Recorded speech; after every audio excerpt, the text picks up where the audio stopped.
Nacional do Ministério Público, o CNMP, julgou o pedido que nós apresentamos no dia 15 de setembro de 2016 sobre a coletiva do PowerPoint que foi apresentada pelos procuradores da Lava Jato no dia em que apresentaram a denúncia relacionada ao caso chamado de Triplex. O Conselho, por maioria de votos, decidiu pelo arquivamento desse pedido, levando em conta a prescrição, ou seja, o decurso do tempo que, segundo os votos que prevaleceram, não permitiria a aplicação de uma punição aos procuradores que fizeram a exibição daquele PowerPoint. Esse episódio de hoje, ao meu ver, ele reforça aquilo que nós estamos dizendo há muito tempo. O ex-presidente Lula está sendo vítima da prática de lawfare, ele não vem tendo as suas garantias fundamentais observadas.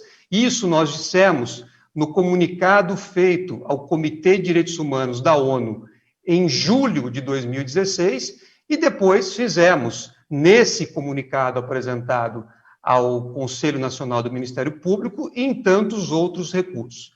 É importante destacar que hoje também o Conselho Nacional do Ministério Público reconheceu, e por isso aplicou votos nesse sentido, que houve o uso político da estrutura do Ministério Público. Então, é um cenário que, ao meu ver, acaba por reforçar tudo aquilo que nós estamos dizendo na defesa do presidente Lula ao longo do tempo e também reforça a suspeição dos procuradores da Lava Jato de Curitiba nos processos relativos ao ex-presidente Lula.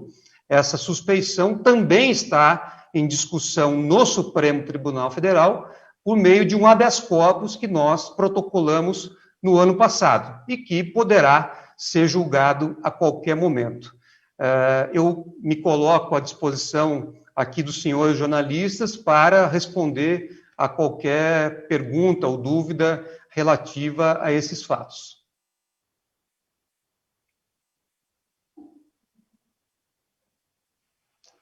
Acho que tem que abrir o microfone.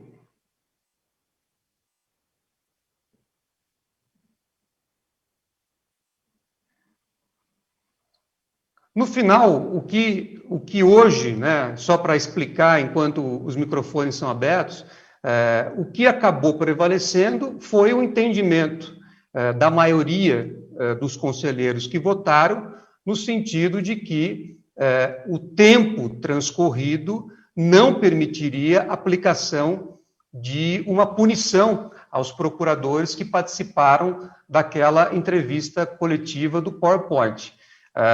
Então, isso é muito grave na medida em que nós levamos ao Conselho Nacional do Ministério Público esse pedido há quase 4 anos. O pedido foi protocolado no dia seguinte à apresentação do PowerPoint, no dia 15 de setembro de 2016.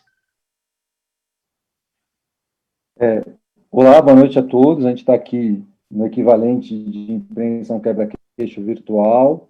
Eu vou passar a palavra para a pergunta do Sérgio Roxo, do jornal O Globo, que pediu a palavra.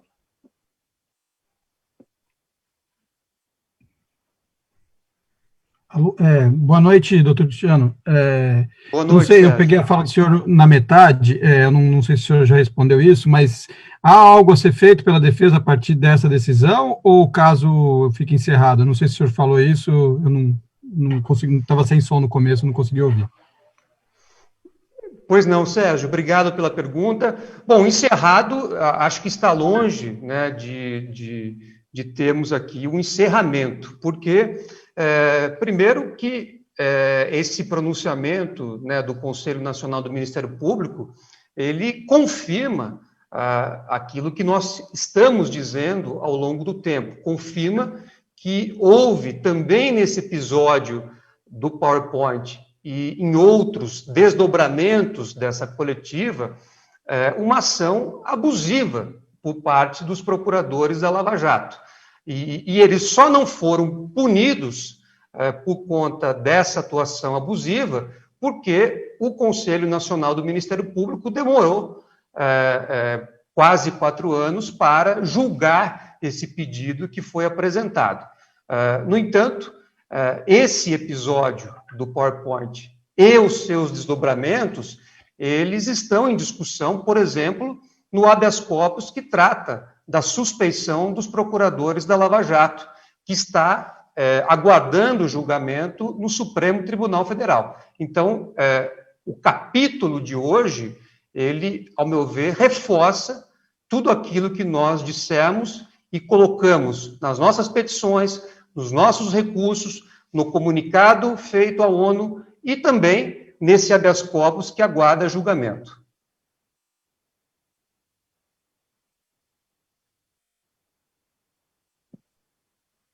Obrigado, Sérgio. Agora, quem gostaria de fazer uma pergunta é o Luiz Felipe Barbieri. Por favor, diga seu veículo e faça sua pergunta. Doutor Zanin, Luiz Felipe Barbieri, aqui do G1. Boa noite. Essa questão da prescrição, ela pode ser enfrentada de alguma outra forma no CNMP? O senhor pretende levar isso de uma outra forma? É possível?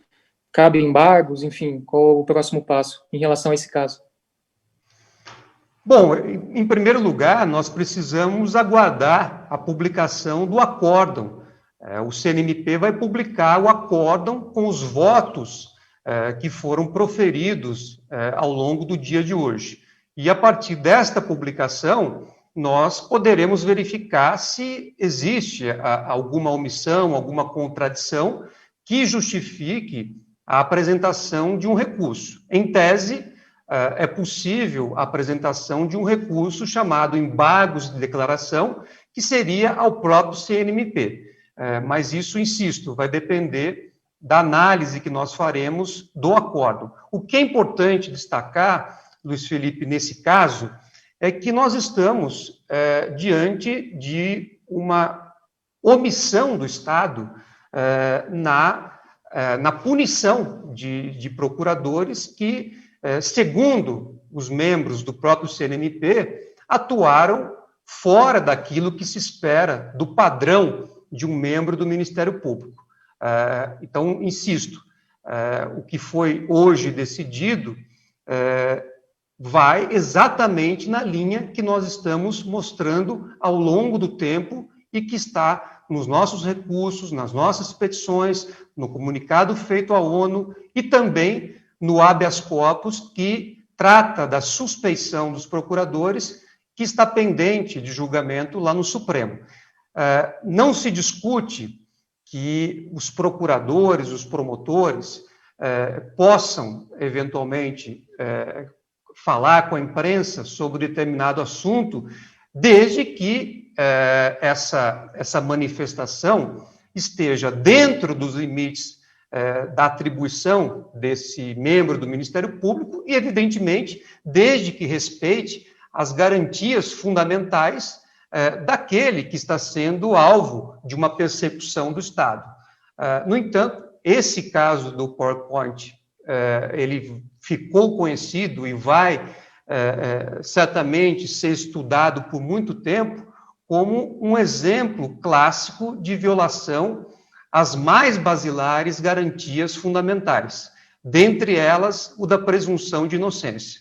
Isso foi discutido hoje no Conselho Nacional do Ministério Público e, lamentavelmente, em razão do decurso do tempo, não foi possível um desdobramento em relação a esses abusos que foram praticados.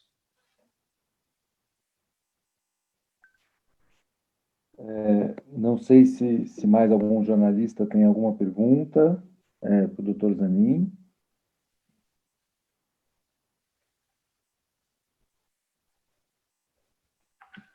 A gente não tem mais perguntas.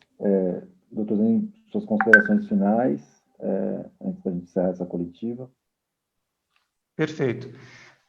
Bom, eu encerro aqui nessa rápida exposição, já que tivemos um julgamento que durou praticamente o dia todo.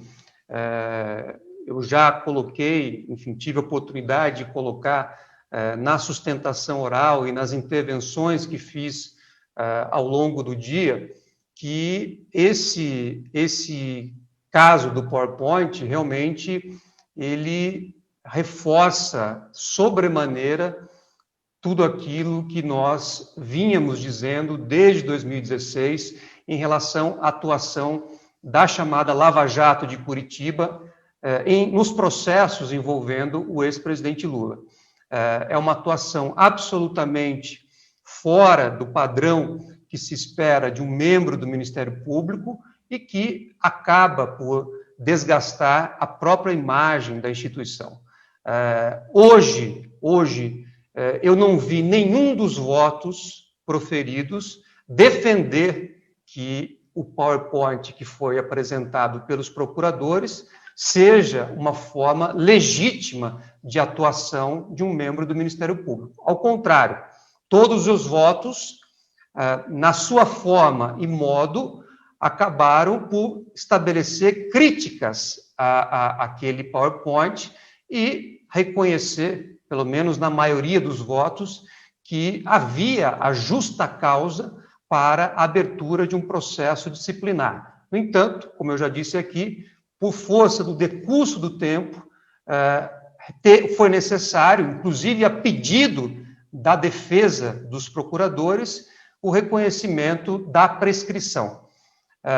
Não deixa de ser algo bastante inusitado e a gerar perplexidade que, justamente, os procuradores da Lava Jato de Curitiba tenham hoje deixado, né, de sofrer uma punição ou de sofrer a abertura de um processo disciplinar, usando como meio de defesa a prescrição. Mas foi isso o que aconteceu. Eu espero que os outros casos que tratam desse PowerPoint que estão em andamento, em especial o habeas corpus que trata da suspeição dos procuradores, seja julgado num futuro próximo, para que seja feita justiça para o presidente Lula, para que os processos relacionados a ele, que estão na Lava Jato de Curitiba, sejam anulados, a fim de que os agentes do sistema de justiça que neles atuam possam ser renovados, né, com a observância de todas as garantias fundamentais que devem ser observadas para o ex-presidente Lula e para todo e qualquer cidadão. Então, eu me despeço de todos, desejo uma boa noite a todos.